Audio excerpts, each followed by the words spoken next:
Hello, আসসালামু আলাইকুম। সবাই কেমন আছেন? আশা করি ভালো আছেন। আমিও ভালো আছি। মানে দাম্মামে আজ থেকে 20 দিন ধরে মানে এত গরম, মানে বলার বাইরে। একটা প্রবাসী ভাই বাইরে যারা কাজ করে তারা বুঝে যে আসলে সৌদি আরবে দাম্মামে যারা কাজ করতেছে কত গরম। আজকে 20 দিন ধরে অবস্থা খারাপ। আমরা হয়তো ভিতরে কাজ করি, আমরা হয়তো এটা বুঝি না। আমরা হয়তো এই জায়গাতে হাইটা যাইতে যে কষ্টটা হয় মানে বলার বাইরে। মানে এখন বাজে 6টা, এখনো গরম গরম কমে নাই। কালকে রাতের 2টা পর্যন্ত এত গরম ছিল বলার বাইরে।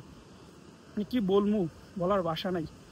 ভাই আপনারা বলেন যে বিদেশ টাকা ইনকাম করা এত মানে সহজ না। যারা টাকা ইনকাম করে তারা বলতে পারবো যে কত কষ্ট করে টাকা ইনকাম করতে হয়। তো আজকে ভিডিওটা ওইটার জন্য। প্রবাসীরা এমনি এমনি টাকা ইনকাম করে না ভাই, মাথার ঘাম পায়ে ফেলে টাকা ইনকাম করে। ওকে, কি বলবো, বলার বাইরে আশা নেই। আপনারা সবাই আমাদের জন্য দোয়া করবেন, আল্লাহ তাআলা যেন আমাদেরকে সুস্থ রাখে। আমরাও দোয়া করি আপনাদেরকে যেন সুস্থ রাখে। সবাই ভালো থাকবেন। আল্লাহ হাফেজ।